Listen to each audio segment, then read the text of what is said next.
ഇന്ന് ചെമ്മീൻ വെട്ടണം. വേറൊന്നുമല്ല, ഇന്ന് കറി വെക്കാനും നോക്കിയിട്ടൊന്നും കിട്ടിയില്ല. അപ്പോൾ ഞങ്ങൾ കുറച്ച് ചെമ്മീൻ പിടിക്കാമെന്ന് ആലോചിച്ചു. അതിനായിട്ട് ഞങ്ങൾ ആദ്യം നമ്മുടെ കയ്യിലുള്ള തീറ്റ എന്ന് പറഞ്ഞാൽ കാലിത്തീറ്റയാണ്. അത് വീടിൻ്റെ ഫ്രണ്ടിലുള്ള ഒരു ചെറിയ തോട്ടിലിട്ടു. കാരണം തോട് വലുതാണ്, പക്ഷെ മറ്റുള്ള സ്ഥലത്ത് വീശാൻ പറ്റത്തില്ല. വീശിയാൽ വല കീറും. അപ്പോൾ 10 മിനിറ്റ് കഴിഞ്ഞപ്പോൾ നമ്മൾ അവിടെ ഒരു വീശി. അത് അമ്മയാണ് വീശുന്നത്. അതിനകത്ത് നമ്മൾ നോക്കാം. അധികം സ്പോട്ടൊന്നുമില്ല, കാരണം കണ്ടാൽ ഒത്തിരി സ്ഥലം ഉണ്ടെങ്കിലും ഫസ്റ്റ് വല നമുക്ക് എന്തൊക്കെയുണ്ടെന്ന് നോക്കാം. എന്തൊക്കെയുണ്ട്. അതിനകത്ത് ചെമ്മീനുണ്ട്. വെറൈറ്റി സാധനം. ഒരു പൂളാൻ കിട്ടിയത് നമുക്ക്. ഇത് വളരെ റയറായിട്ട് കിട്ടുന്നൊരു സാധനമാണ്. അത് തോടിന് ഏറ്റവും അടിത്തട്ടിലാണ്. ഫസ്റ്റ് വലയ്ക്ക് കിട്ടിയ മീനാണ്. അടുത്തത് നമ്മൾ തീറ്റിയിട്ട് വീശി. ഒരു 10-15 മിനിറ്റ് കഴിയുമ്പോൾ വീണ്ടും വീശുന്നത്. നമുക്ക് ഒത്തിരി സ്ഥലങ്ങളൊന്നും ഇല്ല വീശാൻ. ഇതാണ് രണ്ടാമത്തെ വല. നമുക്ക് പൊക്കി നോക്കാം.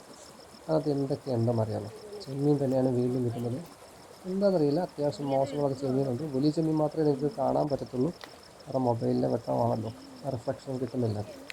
നമുക്ക് ചെമ്മീൻ ചാടി പോകുന്നതിന് മുമ്പ് ഉള്ള ചെമ്മീൻ മുഴുവൻ പെറുക്കിയെടുക്കാം. അങ്ങനെ 3 വല വീശിയപ്പോൾ നമുക്ക് കിട്ടിയ മീനാണിത്.